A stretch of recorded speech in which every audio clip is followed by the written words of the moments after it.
ಶ್ರೀ ಗುರುಭ್ಯೋ ನಮಃ. ಉಪಕ್ರಮ ಉಪಸಂಹಾರ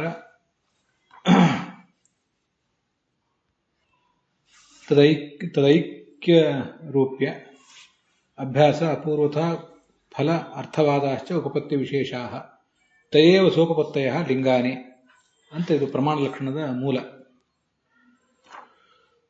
ಉಪಕ್ರಮ ಉಪಸಂಹಾರಗಳ ಏಕರೂಪತೆ, ಅಭ್ಯಾಸ, ಅಪೂರ್ವತ, ಫಲ ಇವೆಲ್ಲವೂ ಕೂಡ ಅನುಮಾನದ ಪ್ರಭೇದಗಳೇ ಆಗಿವೆ. ಉಪಪತ್ತಿಯಂತೆ ಇವೆಲ್ಲವೂ ಕೂಡ ತಾತ್ಪರ್ಯ ನಿರ್ಣಯಕ್ಕೆ ಕಾರಣಗಳು ಅಂತ ಇದು ಸ್ಮೃತಿಯಲ್ಲೇ ಬಂದಿದೆ. ಇದನ್ನು ಈಗಾಗಲೇ ಬ್ರಹ್ಮಸೂತ್ರ ಭಾಷ್ಯದಲ್ಲಿ ತತ್ವ ಸಮನ್ವಯಾತ್ ಅನ್ನೋ ಸೂತ್ರದಲ್ಲಿ ಆಚಾರ್ಯನು ಉದ್ಧರಿಸಿದ್ದಾರೆ ಶ್ಲೋಕ. ಅದಕ್ಕೆ ಅನುಸಾರವಾಗಿ ನಾವು ನೋಡ್ಲಿಕ್ಕೆ ತೊಡಗಿದ್ದೇವೆ. ಅಲ್ಲಿ ಆ ಅರ್ಥವಾದದ 4 ಪ್ರಭೇದಗಳು ಸ್ತುತಿ, ನಿಂದ, ಪರಕೃತಿ ಇವುಗಳನ್ನೆಲ್ಲ ಈಗ ನೋಡಿದ್ದೇವೆ. ಇನ್ನು ಪುರಾಕಲ್ಪ ಅಂತ ಅನ್ನೋದನ್ನು ನೋಡಬೇಕು. ಪುರಾಕಲ್ಪ ಅಂದ್ರೆ ಪುರ ಅಂದ್ರೆ ಹಿಂದೆ ಅಂತ ಅರ್ಥ, ಕಲ್ಪ ಅಂದ್ರೆ ಒಂದು ಕಾಲ ಅಂತ ಹೀಗರ್ಥ, ಕಾಲದ ಘಟ್ಟ ಅಂತ ಅರ್ಥ. ಈಗ ಪುರಾಕಲ್ಪ ಅಂದ್ರೆ ಪ್ರಾಚೀನರು ಹೇಳಿದಂಥ ಒಂದು ವಿಷಯ, ಆ ಪ್ರಾಚೀನರು ಗಳಿಸಿದಂಥ ಒಂದು ಜ್ಞಾನ ಅಂತ ಹೀಗೆ ಅರ್ಥ ಆಗ್ಬೋದು. ಎಲ್ಲಿಯಾದರೂ ಶ್ರುತಿ ಏನನ್ನಾದರೂ ಒಂದು ವಿಷಯವನ್ನು ಪ್ರತಿಪಾದನೆ ಮಾಡುವಾಗ ಆ ವಿಷಯವನ್ನು ತಾನು ಪ್ರತಿಪಾದನೆ ಮಾಡಿದ್ದಲ್ದೇನೆ ಪ್ರಾಚೀನರು ಕೂಡ ಹೀಗೆ ಹೇಳ್ತಿದ್ರು ಅಂತ ವರ್ಣನೆ ಮಾಡ್ತದೆ. ಶ್ರುತಿ ತಾನು ಅದನ್ನು ವರ್ಣನೆ ಮಾಡಿದರೆ ಸಾಕು, ತಾನು ಪ್ರಮಾಣವೇ ಆಗಿರ್ತದೆ. ಅದಲ್ಲದೇನೆ ಹಿಂದಿನವರು ಕೆಲವರು ಈ ಥರ ಹೇಳ್ತಿದ್ರು ಅಂತ ಹೇಳುವ ಮೂಲಕ ಇದು ಹೊಸ ವಿಷಯ ಏನಲ್ಲ, ಅನೇಕ ಜನ ಜ್ಞಾನಿಗಳು ಒಪ್ಪಿಕೊಂಡು ಬಂದಿರುವಂಥ ವಿಚಾರವೇ ಆಗಿದೆ ಅಂತ ಅದನ್ನು ವರ್ಣನೆ ಮಾಡ್ತದೆ. ಇದು ಉದಾಹರಣೆ ಏನು? ವಾಯು ಹಿ ಏವ ಪ್ರಜಾಪತಿ ಅಂತ ಒಂದು ವಿಚಾರ.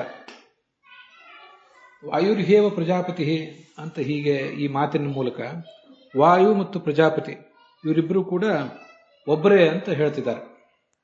ಈ ಥರ ಹೇಳಿ ಇದಕ್ಕೆ ಆಧಾರಭೂತವಾಗಿ ತದಪ್ಯೇತತ್ ಋಷಿಣಾ ಉಕ್ತಂ ಅಂತ ವರ್ಣನೆ ಮಾಡ್ತಾರೆ. ನಾವೇನು ವಾಯು ಮತ್ತು ಪ್ರಜಾಪತಿಗಳನ್ನು ಇಬ್ಬರನ್ನು ಒಬ್ಬನೇ ಅಂತ ಹೇಳಿದ್ದೀವಿ, ಇದನ್ನ ಬೇರೊಬ್ಬ ಋಷಿಯು ಕೂಡ ವರ್ಣನೆ ಮಾಡಿದ್ದಾನೆ ಅಂತ ಅದನ್ನ ಪ್ರತಿಪಾದಿಸ್ತಾರೆ. ಅದು ಹೇಗೆ? ಪವಮಾನ ಪ್ರಜಾಪತಿ. ಪವಮಾನ ಅಂದ್ರೆ ವಾಯು ಅಂತ ಅರ್ಥ. ವಾಯು ಅನ್ನೋಲ್ಲಿನೂ ವಾಯು ಅಂತಾನೆ ಅರ್ಥ, ಪವಮಾನ ಅಂದ್ರೂ ವಾಯುವೇ ಅಂತಾನೆ ಅರ್ಥ. ಆ ಪವಮಾನನೇ ಪ್ರಜಾಪತಿಯಾಗಿದ್ದಾನೆ. ಅನೇಕ ಕಡೆ ನಮಗೆ ಚತುರ್ಮುಖ ಬ್ರಹ್ಮನನ್ನೇ ಪ್ರಜಾಪತಿ ಅಂತ ಕೇಳಿದ್ದು ಕೂಡ ಗೊತ್ತಿರ್ತದೆ. ಅದರಂತೆ ವಾಯು ಪ್ರಜಾಪತಿ, ಪವಮಾನನು ಪ್ರಜಾಪತಿ ಅಂದ್ರೆ ಈ ಚತುರ್ಮುಖ ಬ್ರಹ್ಮ ಅವನ ಪೂರ್ವ ರೂಪ ಈ ವಾಯು, ಅವನೇ ಪವಮಾನ. ಆ ವಾಯು ಅಥವಾ ಪವಮಾನ ಶಬ್ದ ವಾಚ್ಯನಾದಂಥ ಈ ಪ್ರಾಣ ಪ್ರಜಾಪತಿಯಾಗಿದ್ದಾನೆ ಅನ್ನೋದ್ರ ಬಗ್ಗೆ ಅನೇಕ ಜನ ಋಷಿಗಳ ಅಭಿಪ್ರಾಯವನ್ನು ಕೂಡ ತೋರಿಸಿದಂತೆ ಆಗ್ತದೆ. ಇನ್ನು ಅನೇಕ ಕಡೆ ಹೇಳ್ತಿರ್ತಾರೆ. ಇದೊಂದು ಉದಾಹರಣೆ ಮಾತ್ರ ಅಲ್ಲ, ಅನೇಕ ಕಡೆ ತದೇತದ್ ಋಜಾಭ್ಯುಕ್ತಂ, ಕೆಲವು ಕಡೆ ಋಗ್ವೇದ ಹೀಗೆ ಹೇಳಿದೆ ಅಂತ ಬೇರೆ ಬೇರೆ ಸಂದರ್ಭದಲ್ಲಿ ಹೀಗೆ ವರ್ಣನೆ ಮಾಡ್ತಿರ್ತಾರೆ. ಇದನ್ನ ಪುರಾಕಲ್ಪ, ಪ್ರಾಚೀನದ ಜ್ಞಾನ ಅಂತ ಹೀಗೆ ಹೇಳಬೇಕು. ಹೀಗೆ ಇವು 4 ಸ್ತುತಿ, ನಿಂದ, ಪರಕೃತಿ ಮತ್ತು ಪುರಾಕಲ್ಪ ಅನ್ನೋದು ಅರ್ಥವಾದದ 4 ಪ್ರಭೇದಗಳು. ಉಪಕ್ರಮ, ಉಪಸಂಹಾರ, ಅಭ್ಯಾಸ ಇತ್ಯಾದಿಗಳನ್ನು ಹಿಂದೆ ನೋಡಿದ್ದೇವೆ.